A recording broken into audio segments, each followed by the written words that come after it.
সকলের চাইতে ভালোবাসতে হবে কাকে? আল্লাহকে এবং তার রসুলকে। তাহলে এটি আমরা মুখে বলি, বাস্তবে কি রসুলের জন্য যেভাবে সাহাবায়ে কেরাম ভালোবাসা দেখিয়েছেন আমরা কি ওভাবে দেখাতে পারছি? আসলে আল্লাহকে ভালোবাসা একজন ঈমানদারের দায়িত্ব। আল্লাহ বলছেন জীবনের সব কিছুর চাইতে একজন ঈমানদার ব্যক্তি সে আল্লাহকে ভালোবাসে।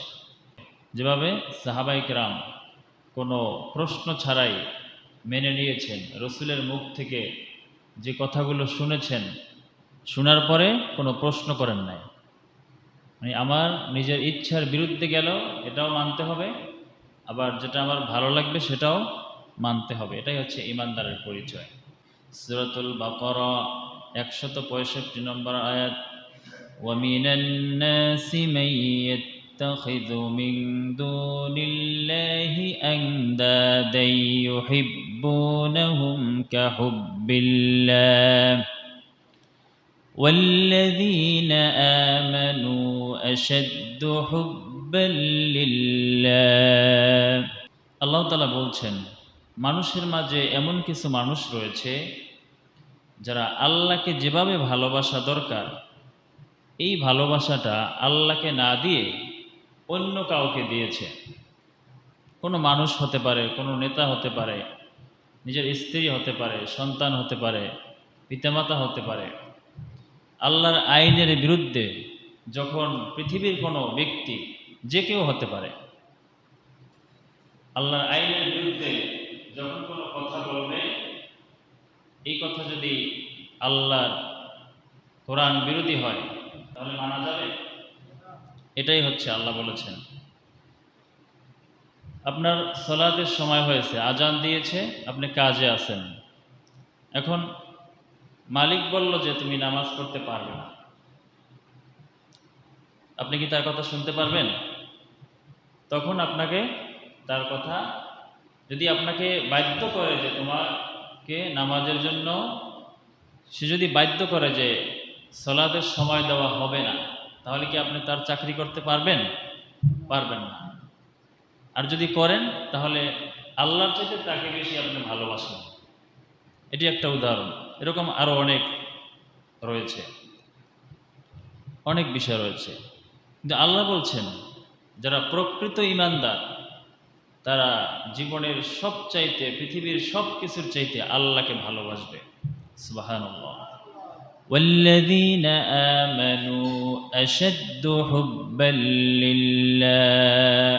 আর যারা ঈমানদার তারা সবচাইতে বেশি, আসাধ্য মানে সুপারলেটিভ ডিগ্রি, সবচাইতে বেশি তারা আল্লাহকে ভালোবাসবে। সুবহানাল্লাহ। তাহলে আল্লাহকে ভালোবাসা যদি আমরা দাবি করি যে আসলে আমি আল্লাহকে ভালোবাসি সবচেয়ে বেশি, তাহলে দুনিয়ার আল্লাহ যে বিধান দিয়েছে, দুনিয়ার আমরা জীবন চলাচলে যা কিছু আমরা দেখি, আমরা কাজ করি, জীবনের সর্বক্ষেত্রে সব কিছুর চাইতে কি আমরা আসলে আল্লাহর কথাকে মূল্যায়ন করতে পারছি?